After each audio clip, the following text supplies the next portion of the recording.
Welcome to the culture. We rest at the pulse of the community, providing all things news, music, fashion, events, and everything that we talk about in between. It's a lifestyle. We are the culture.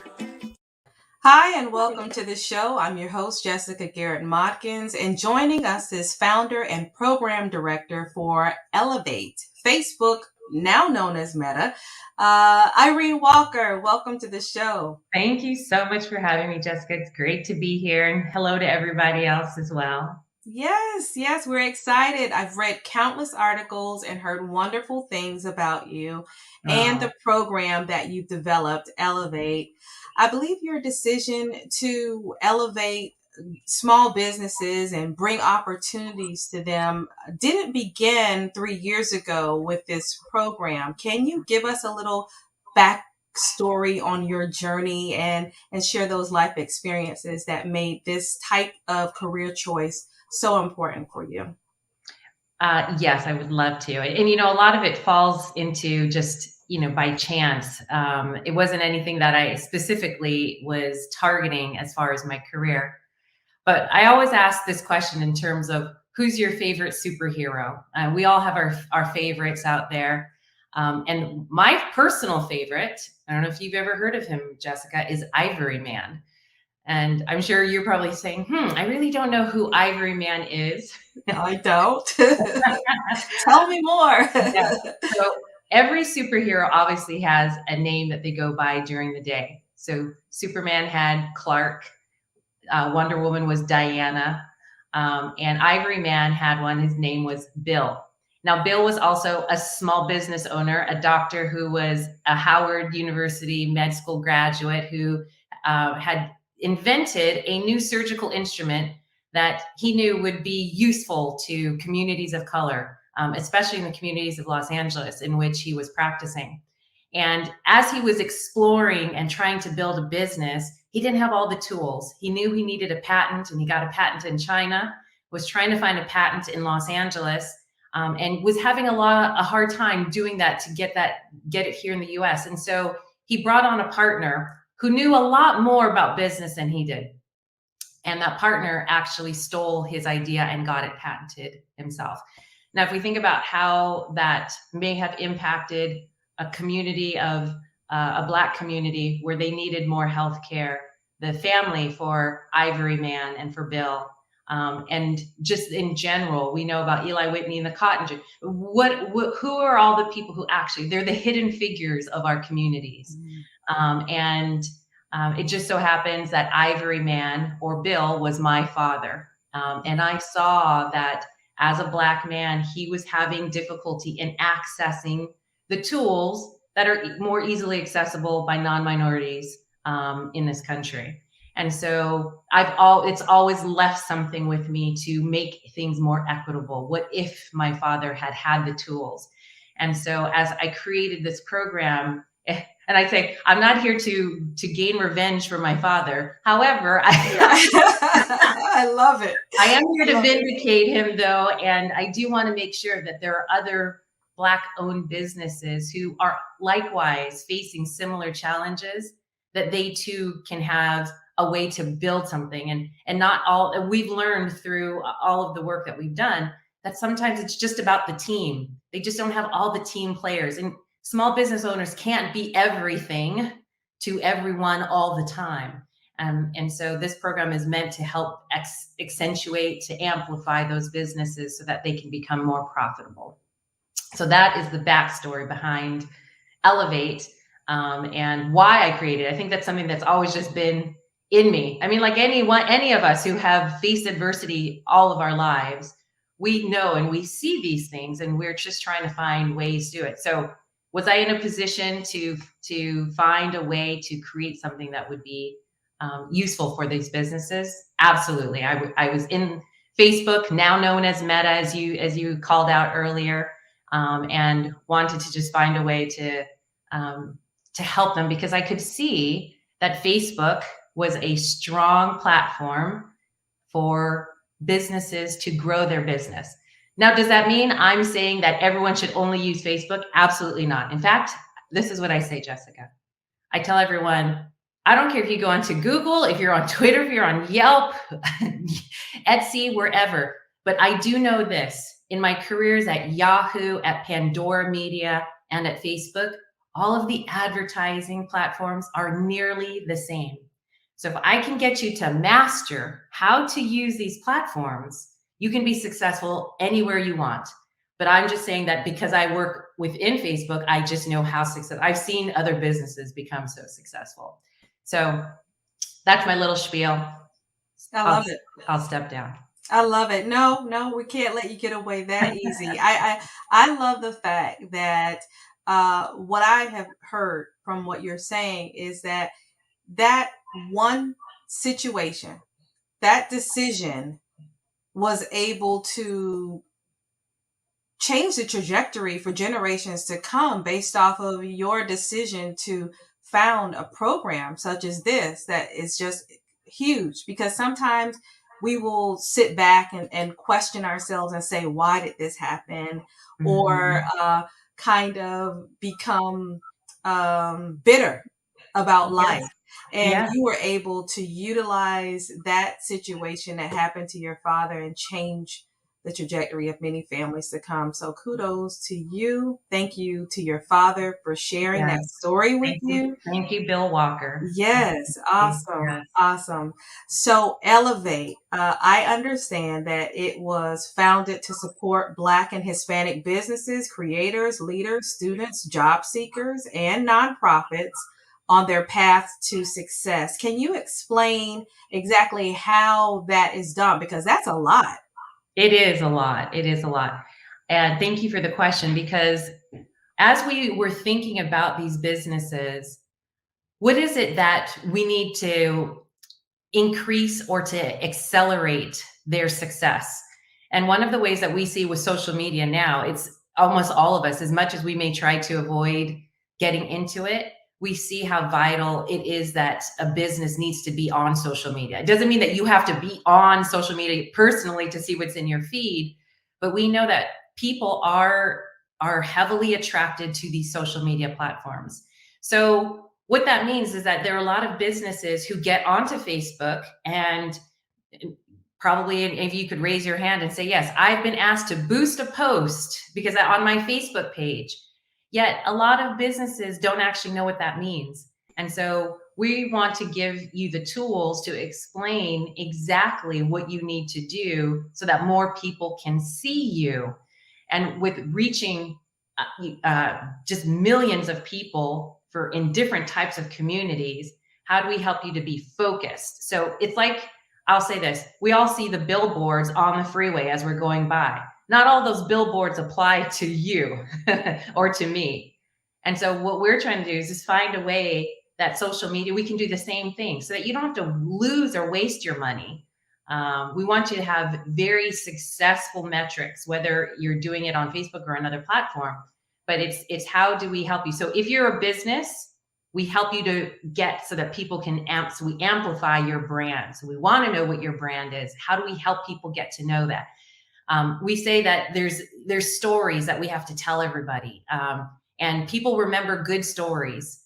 And a good story is obviously inspiring, makes you smile, can make you cry. But a great story, and you know this too, Jessica, is a great story is retellable. So when you have a good brand, people will say something about that brand to someone else. We think about it, Tom's shoes, for example, Bomba socks. You buy a pair of Bomba socks, they give another pair of Bomba socks to a homeless person. So you feel good about it. It's the same thing. How do we help Black businesses have that same kind of impact so that it reverberates within our community so we can support each other?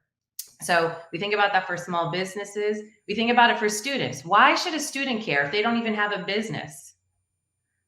Well, that's because at some point in time, they just need to make a brand for themselves. They're going to look for a new job. They're on social media. They're trying to find other places in terms of where I can positively impact others about who I am. So students, job seekers, nonprofits who are serving the Black and Hispanic communities, we want to help you. But sometimes you need to find fundraising channels. You may not always know where those fundraising channels are or what they are, but can we help you so that you can get what you need to help lift us up even more? And then creators, we see creators all the time creating robust content, games, developers, who also need a way to be seen. And when I think about the premise of Hidden Figures, as I mentioned earlier, we know this movie, we no longer want to be hidden figures. And social media is a way to get you out of that. It's not the only way, but it has proven to be effective over the past 15 to 20 years. So that's what Elevate is. It's no more hidden figures. Let us help you to do that. That's great. That is great. Now, I did in all of my research, I read a quote. Very impressed by the research you've done, by the way. I read a quote and it said, you were quoted as saying, "My goal is to search for ways to make things more equitable." And so, my question to you, Irene, is what have you uncovered during your search for equality? That bias still exists. A lot of bias still exists, unfortunately.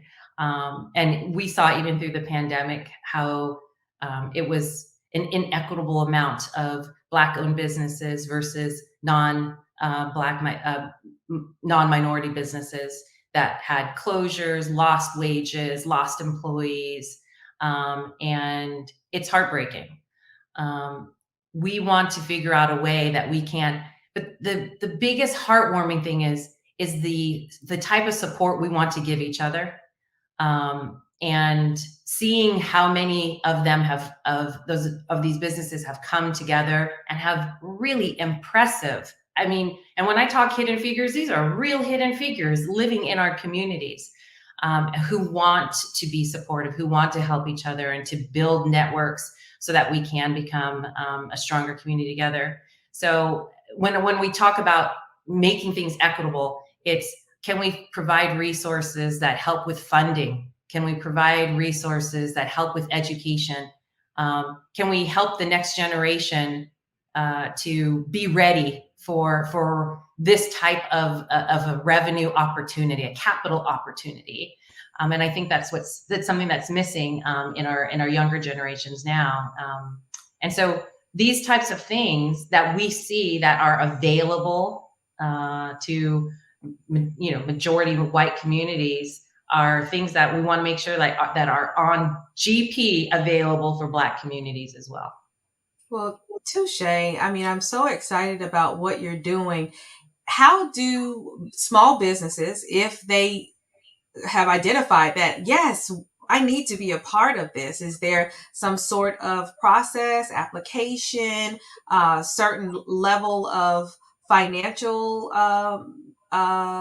revenue that you've had to earn to qualify? How does that work? Well, in my quest to make things equitable, I've always said you shouldn't have to pay to play. You just need to be interested, and you just need to have dedication and commitment to wanting to learn and to work this. So when we first created the program, it was intended to be free for everyone, where you didn't feel that you had to be marginalized as a result of it, and where you felt like this was family and that it was very authentic and genuine.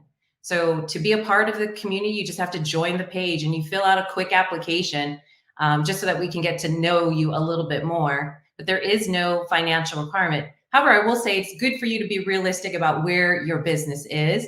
And you may not be ready for big advertising initiatives right now, but it's always great to still learn from others in the group and in the community, and to be a part of the events so that you can eventually ramp up to it.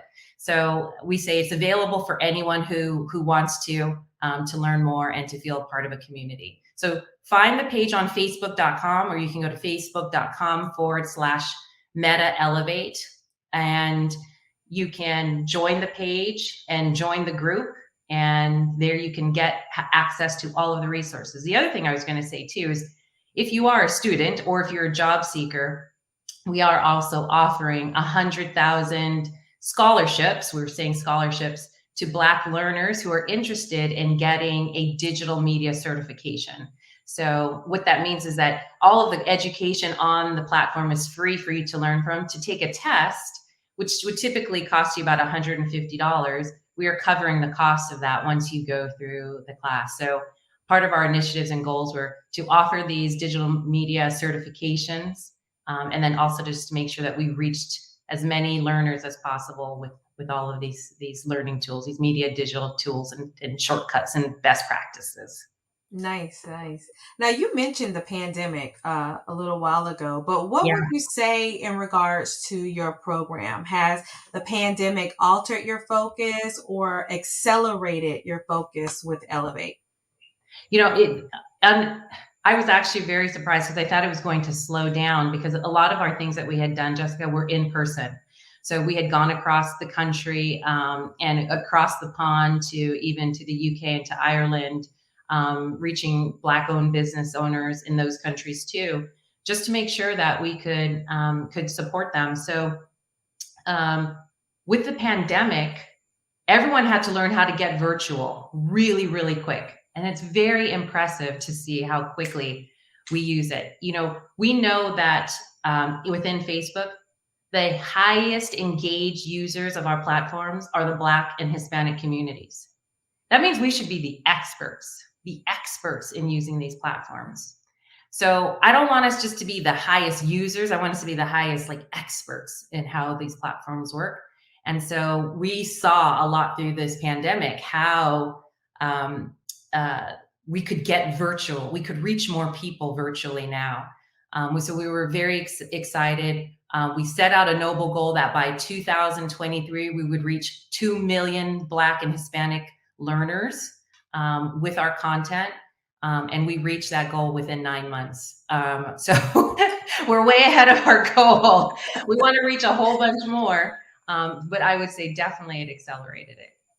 So, let's talk a little bit about your supplier diversity program because I was Mhm. just trying to figure out how does Elevate work with it? Is it a part of it? Is it connected, or is it two different pools of services? Yes, it's a great question, and I would say supplier diversity is like our brother sister team. The lead for supplier diversity was also one of the supporting team members who helped to found Elevate, and we wanted to make sure that we could use both. That so if there are suppliers who qualify for the supplier diversity, that they could go ahead and apply through there. We could learn from each other and vice versa. So in the supplier diversity pool, if there were Black business owners, they could benefit also from learning from Elevate. So we work very closely together. We've done many activations together. But yes, we love the supplier diversity team. The lead is, as I mentioned, one of our co-founders for Elevate, and very, very passionate about making sure that we have a lot of variety and diversity in our pool. So encourage all of you, if you go to facebook.com, go to /supplier diversity, you can find an application to fill out and complete and then be entered into the system. So, and it's a very strong program that we're investing in. So this next question, I'm going to jog your memory for a moment. You've Okay. been in this for 3 years now, and I'm sure that you Mhm. have seen the gambit of different businesses and where they are and them scaling up and the like. But can you think of a question that Black businesses should work to solve that they don't even know that they need to even work towards? Yeah, but it's a really good one. There's a really a whole bunch. Um, I mentioned earlier that sometimes small business owners um, feel a lot of pressure. In fact, we say it is sometimes a hard and scary thing to be a business owner because when are you leaving the house? When do you have time for yourself? And it can also be very lonely to be a small business owner. And so we're conscientious of that. And that's because sometimes small business owners think that they need to do everything. They need to be the idea generator. They need to be the CFO, the CMO, the CIO, the CTO. And not everyone is wired that way. So it's important that small business owners think about, have I built a network of people who can help me? Um, and to and I always say, hire people who are smarter than you and who have skills that you don't have skills in, because they're going to be the ones who are going to solve for a gap in what you aren't able to do. So I always say, who is your team that you have around you, which is important. The first question I would say, and then the second question I say, and this is from more of a marketing standpoint and a brand standpoint. A lot of times I've had experience where I talk to small business owners and I ask them, "What's your business?" And it takes a small business owner 10 minutes to tell me what they're doing. And I have to say, hey, we got to get that a little bit more succinct and tell me your why. Why are you doing your business? So, and I always say there's a great book by Simon Sinek who always says, start with why. And as we tell and talk to businesses about how they're describing their business, people want to feel connected, and that's the why. So think about how you have your why together, pulled together as you think about what is your business, and get that across into your social media. Do people say that? Have you asked your businesses? We have one small business out of New York called Brooklyn Tea, and they said they constantly would ask their clients who would sit around sometimes in their tea shops, like, what else can we do? What would make this better? And I think that's the thing is we use this acronym, Jessica, it's GOY, GOY, which is get over yourself. So stop thinking that you have all of the answers if you don't. So ask your clients, ask your friends, record yourself saying your story about what your why is. But you have to just get over yourself, because when people feel like you're approachable, you take feedback, you're interested in what they have to say, they're going to give you a lot more to make your business one that will attract more people to you. That's good stuff. That's good stuff. We can't even make it any better than that. That is the epitome of all that those small businesses need to know. I say those, but I am really saying we need this. We Right. need to know. We do. Be reminded that we have to get over ourselves. Thank you so much, Irene. I appreciate you taking time to come on the show and provide so much insight. And to you, Culture Family, don't forget to join us tonight at 6 p.m. right here on Facebook Live, YouTube Live, and Video Mix TV for another edition of My Two Cents. Grab a drink and set your clock for a good time. Thanks for joining us. The Culture is produced and owned by the Culture Media Group and cannot be reproduced or broadcast without written consent. All rights reserved 2021.